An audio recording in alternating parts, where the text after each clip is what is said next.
Good morning. This week we're at Groundswell, the Regenerative Agriculture Festival, talking healthy soil. When trouble comes down the road, not only are our soils more resilient, but our bank balances too. And healthy food. If people want to farm in a different way, that will be impossible unless there is a different demand for food. And the Environment Secretary on England's farming roadmap. We've set out a long-term vision for the sector to be more productive, more profitable, sustainable and resilient. But first today, very little rain, very high temperatures and a lot of sunshine means we've just started one of the earliest harvests many can remember. And the grain is so dry, some farmers are talking about re-wetting it when it comes out of storage.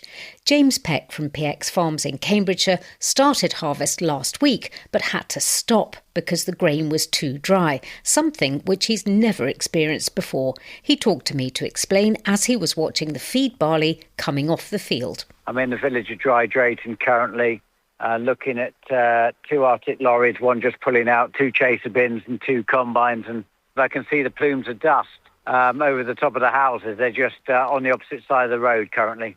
We're combining winter barley, so we typically start on about the 25th of June. We technically started on the 26th. We actually had to stop after the first couple of lorry loads because the moisture was 10% moisture, where we normally would aim for 15. Not something I've ever encountered before. It was good 5-6% difference in terms of weight loss, which actually come 500 hectares of barley we've got in terms of tonnage. You know, you are 200 to 300 tonnes difference, and at, say, 160 pounds a tonne. You can do the quick maths for me to help me out on this, but that is about 30,000 pounds, I think. So, because the grain itself is so light, because the moisture is so low, you will actually earn less because it's not weighing heavily enough. That's correct. Basically, the sun has been so intense. In Cambridge, we've been experiencing 34 to 39 degrees, for effectively 4 or 5 days. We've had to go quite early in the morning, 7:30 combining. We typically wouldn't start, probably more like 10 o'clock, to try and get something a bit wetter, and that was sort of 14% this morning, and now it's down to 12%. Is there anything you can do? Yes, we're going to wet it up when it comes out of store, where we're effectively going to add water. Now, I don't have the technology for that, nor have I done it, but I happened to look a couple of years ago. I researched into it, but we weren't getting a differential that was great enough to pay for it. But I think now with this year, we're at a stage that we could build something to add water, to add the weight back. Isn't that tricky, though? You don't want to make your grain damp. It could go mouldy, couldn't it? We'll only do it when it comes out of store, not when it's going into store.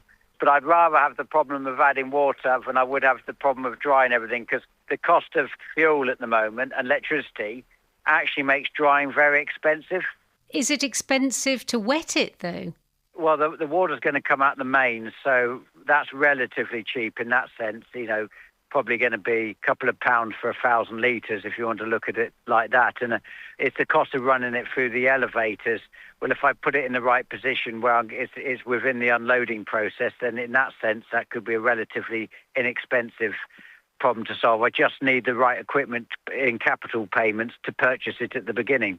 Do you think it's still worth it, growing grain like this? I think the thrill of solving a problem is exciting in that sense. As long as we're going to break even and we're still inspired each year to continue to expand. It could consider it to be an illness, I suspect. But next year will always be better, as I think is the general rule in farming. James Peck crossing his fingers in Cambridgeshire. Now, this week we've been at Groundswell, the Regenerative Farming Festival, which takes place on the Cherries family farm in Hertfordshire every year. It's an event that's expanded and evolved since its inception back in 2016, not least because of the growth in popularity of this type of farming. Once seen as niche, now, in a time of rising costs of fuel and fertiliser, a low-input approach makes financial business sense. Charlotte Smith was there. Now, there isn't just one definition of what regenerative farming is, but really it centres on soil, improving it, protecting it, broadening the diversity of the crops grown, and introducing animals back into the mix. As we'll hear, it also embraces now healthier food and resilience. This is the 10th Groundswell. Now, I was at one of the very first, which honestly was a small meeting of some people, I think in a shed. These days, it is very different. It's a very big show. It takes over 2 or 3 fields. There's one where you've got machinery being demonstrated. The one I'm in has tents, teepees, loads of people all wandering around wanting to learn more. Now, one thing that's caught my eye is we've actually got some crop plots here, but most of them seem to be flowers. Hi, my name's Alicia Martin, so I work as Frontier Environmental Crops. So this is a couple of different mixtures that we've got going on. So cornfield annuals just at the far side. So coming out in flower, you can see all the bees just across them. So to the uninitiated like me, that's sort of daisies and poppies, I think, and and cornflower and corn cockle that we've got going on there. So and then in nice front of it, these red ones. That's the crimson clover. So beautiful plant when it gets going, very bright, very colourful.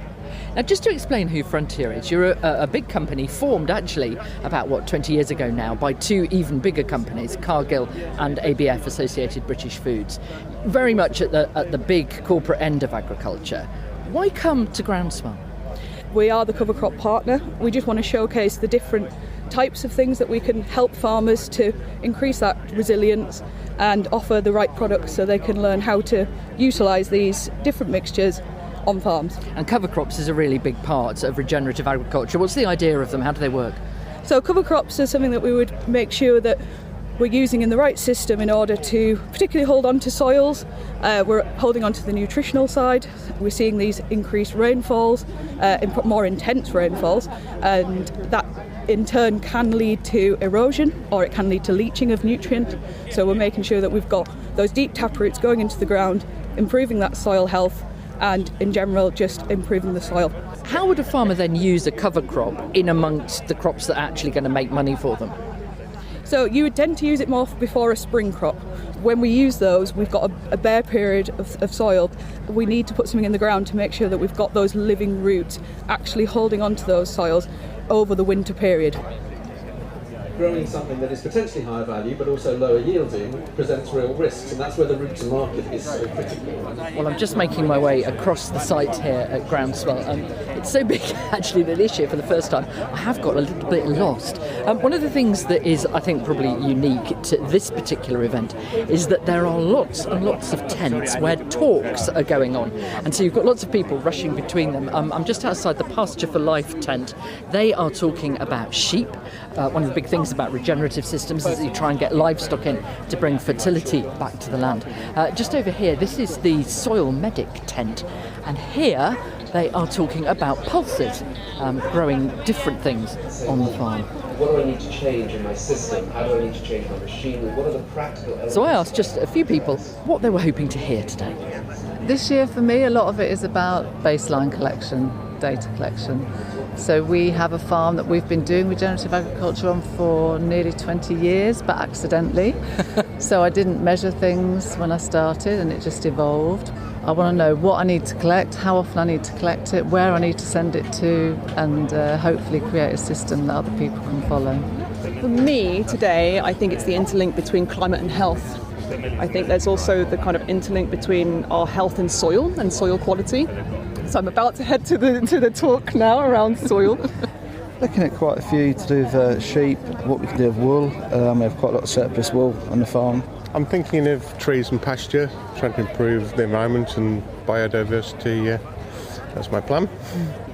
Well, one of the people who is speaking at this year's Groundswell is with me now, Chris van Tulleken, obviously known here on Radio 4 as half of the Doctors. Also campaigns and writes on ultra-processed food, but if I'm honest, not the person I was expecting to find at an agricultural event. Oh, really? Yeah. Why are you here? Well, I'm here because I work on the opposite end of this thing we call a food system to everyone here. And I and my colleagues study the effects of the output, the stuff we put in our bodies on bodies and human health. But the food system, of course, affects our health indirectly by filling our atmosphere with greenhouse gases, our oceans with plastic, pesticides, lots and lots of other environmental effects. And so my feeling is that most of the community here at Groundswell want the same thing that my community of academics and clinicians want, which is a more just food system. And that the primary problem with our food system is that it is extremely unjust. You talk about that I campaign on ultra-processed food. I'm quite indifferent to whether people eat ultra-processed food or not. What I care about is the injustice in the system and the harms fall disproportionately in the UK on the people with the least power, with the least money, and that is true globally as well. What do you hope farmers who'll come to hear you speak, what do you hope they will take away with them?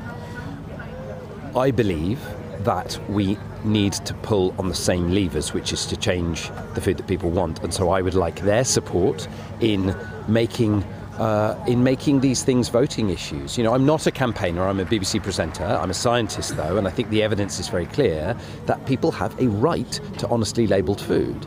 And at the moment, unhealthy food, which the government describes as unhealthy, high-fat, salt, sugar food, has no label on it. No label. It's impossible. Well, it has the warning system, doesn't it? No, the green, it doesn't. Red, no, it doesn't. amber. No, it doesn't. That's a voluntary system, and that is unlinked from the government definition of high-fat, salt, sugar. So there are traffic lights which are voluntary. A fizzy soda full of sugar and phosphoric acid gets 3 green traffic lights at least. The diet ones get 4 green traffic lights. And that has nothing to do with this HFSS definition that's the regulatory definition. So, no, it is impossible. If you go and pick a product out of a vending machine, you cannot know if it is formally unhealthy or not. And so my pitch is going, once we start accurately describing unhealthy food to consumers, they start to want different things. And once you start buying a piece of chicken rather than a chicken nuggety breaded thing, once you buy a potato rather than a potato shape, you demand a different price for your chicken and potato, and you demand that potato and chicken is farmed in a different way. And we know that because when you go and buy a piece of chicken, it's advertised as being high welfare, low antibiotic, UK farmed, organic, pasture raised, grass fed, all these things. We care when we buy food. When you buy a pre-made cake, do you ever worry about whether the eggs were free range or organic? Do you care where the milk came from? You do not care at all, and none of us do. We assume someone else has made the decision. If you want to farm differently, the population has to demand different food. And if the population understood food, if the packages were honestly labelled, they do demand different food. Chris van Tulleken there. Well, as I mentioned earlier, I did come to one of the very early Groundswells. I'm not entirely sure which one, if I'm honest, which was really just like a little meeting, as I remember it, in a barn in the rain. I'm with a group of people who have been to a lot of Groundswells. I'm going to start with Andrew Marn, who's a farm manager on a massive family-owned estate. What number Groundswell did you come to? So I was at the very first one 10 years ago, up in the Black Barn, as you said, with the drill demos across the road. I can remember John Cherry standing up at a meeting saying, we're going to have a little gathering at our farm and just see how it goes. And it might be of interest to a few of you to come along. And it was fantastic. It was great. And this has grown and grown ever since. Yeah, here we are 10 years later, and it's unrecognisable, isn't it? What made you want to come in the first place? I think for me, I changed my farming practice following the harvest of 2012. So we moved to more no-till, more regen type. It was more called conservation ag back then, but it's known as regen today. But we moved to that practice in 2013. And so this coming along 3 years in for me was terrific. Like it's everything I need in one place to come and get information. Sitting next to you is Johnny Wake. Johnny, what number were you? 2. Yeah, 2. And why did you come? So many reasons. I'm a fake farmer. I'm not trained as a farmer at all. So I suppose one of the reasons I came along was to try and learn when I didn't have a clue, and we didn't know what regen was then at all. And we had lots of challenges on the farm. We're heavy land. We had quite a lot of blackgrass problems. So we recognised that something needed change, and this seemed like a good place to come. And I thought it was really about looking at drill demos when I came, but actually it was about so much more than that. And I remember vividly some of the talks I saw in that very first time I came, including John Cherry saying, you don't have to do it overnight. You can take years to do it. And that was actually, although it's really obvious, it was a revelation for me and really opened things up for me. Why didn't either of you think about going organic? What was it about regenerative that made it better for your farm systems than going organic? For me, I was trying to rectify serious soil issues, and that I think regen takes more account of soil. I didn't want to sort of lose all the tools in the toolbox either. I want to use less pesticides, get less synthetics, but I didn't want to make that jump to organic overnight either. Yeah, and a similar answer for me. I don't think it's either or. We're on a journey. I hate that very cheesy phrase, but we are moving towards being more resilient in everything that we do, and organic is just a particular label that's a particular way of doing that.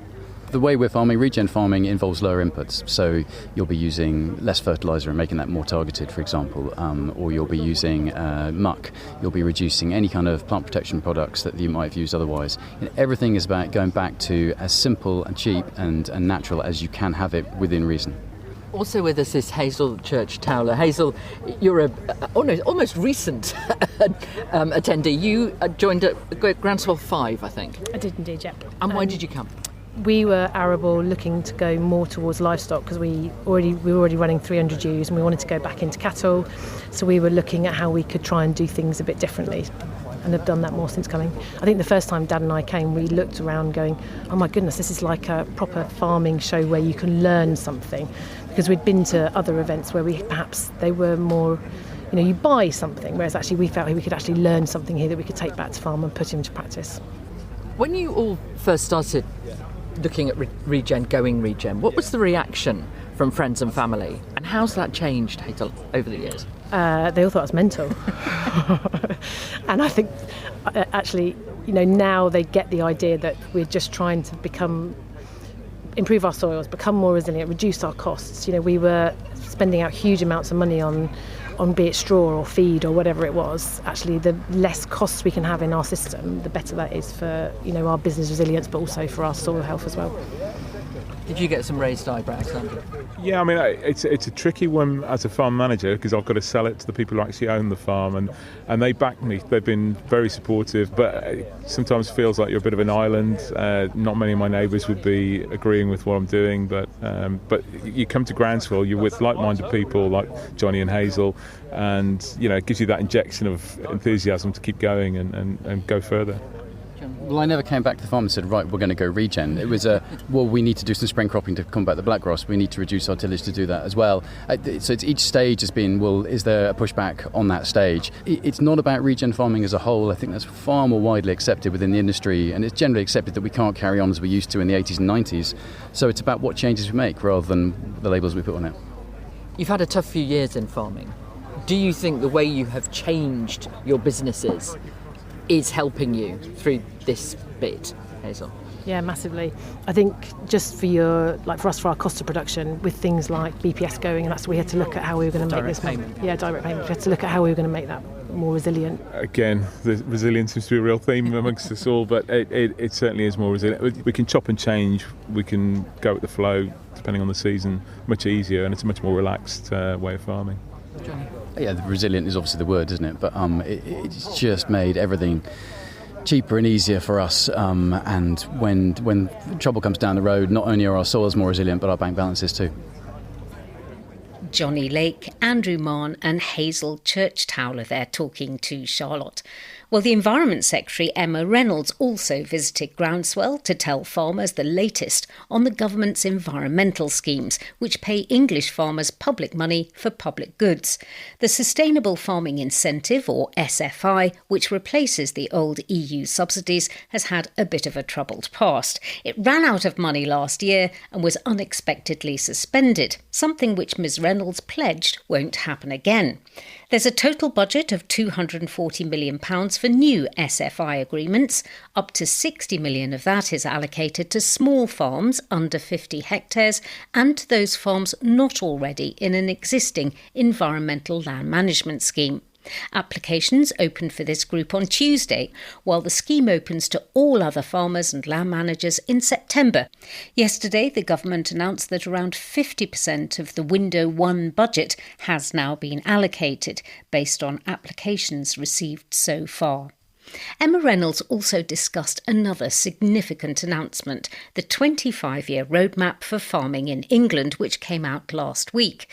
In DEFRA's view, it'll give farmers the long-term clarity they need and access to the tools, technology, skills and supply chains to innovate, invest and grow. So before asking Emma Reynolds about it, Charlotte gathered some thoughts from the visitors at Groundswell.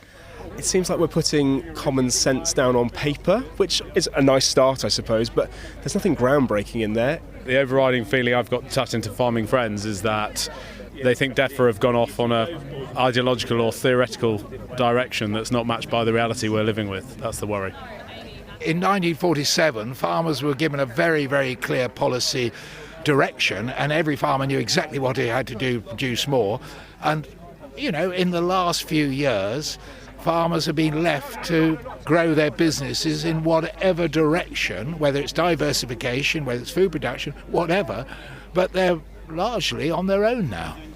I think actually there's a lot in it that's quite encouraging, and the thing that excites me most about it, if one can be excited about a report like this, is the call for farmer collaboration and the indication of support for cooperation and collaboration between farmers. Because I do think that for too long farmers have operated in silos, they've seen their neighbours as competitors rather than potential collaborators. I feel the water element of the roadmap is going to be critical, and we're at that chicken and egg point where we know harvesting winter rainfall has to be the way forward, but how does an average cereal farmer without a war chest embrace what is a simple, basic idea of storing winter water?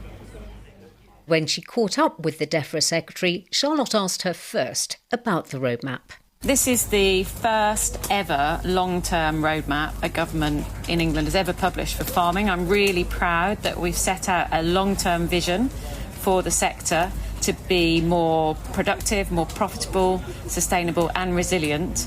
I think that sets a very clear direction of travel about how the government can work in partnership with the sector. For example, establishing the Farming and Food Partnership Board and setting out sector growth plans for sectors such as horticulture and poultry.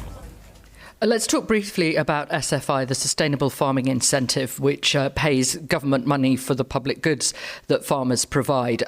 It opened very recently. How many of the farmers applying are likely to miss out? Because obviously it's a finite pot of money. Well, that very much depends on the actions that they apply for, so that's very difficult to estimate. We are very carefully and closely monitoring the uptake of the scheme because, as I promised earlier in the year, I don't want to see any sudden unexpected closures. So we are letting farmers know when we've reached 25%, 50% and 75% so that we don't have a situation like we had last year. You've also announced today that instead of waiting to be asked, farmers can now express interest in the higher tier of countryside stewardship, another scheme which pays farmers for doing more for the environment. What difference do you hope that change will make? Well, up until now, it's been invitation only. So we want to see a broader range of farms coming into the countryside stewardship higher tier. There'll be at least £50 million available for new agreements this year, and that's alongside making it easier and simpler for farmers to access this money. Also, DEFRA's announced 18,000 new homes will be built in the east of England. That's after the Water Delivery Task Force worked to resolve objections from Anglian Water. There's a lot of concern right now in that area because of pressure on water available for farming. How are you going to protect water to grow food? Well, I'm working very closely with my colleague Steve Reed at MHCLG on ensuring that planning is easier for farmers. For example, if they want to build on-farm reservoirs, it shouldn't be as difficult to apply for such things. And we're looking at what we can do more broadly with our water reform to ensure that we have better regional planning and better catchment level planning. And obviously the drive towards healthier soils, which is in the farming roadmap, will improve water absorption as well, which will mean farmers won't need as much water to water their crops. But in the roadmap, you talk about a resilient and profitable farming sector. Just last week, I spoke to a big potato grower. He's spending this year a third more on irrigation than he has in the years before. And any minute now, he is expecting a limit, if not a ban, on being allowed to take water from the local river. I'm not sure that he would feel that all this is going to help him be resilient and profitable. No, and my heart goes out to those farmers. We're having to contend with very serious extreme heat in the last few weeks, and it looks like we've got some more to come. We'll work in partnership with the sector on these issues. You know, farmers really are at the coalface here of that extreme weather, But that's why we need a longer term shift to a more resilient farming system as we set out in the roadmap. The Environment Secretary Emma Reynolds, Groundswell with Charlotte Smith. That's all from us today. I'm Anna Hill. The producer was Beatrice Fenton. Farming Today this week is a BBC Audio Bristol production.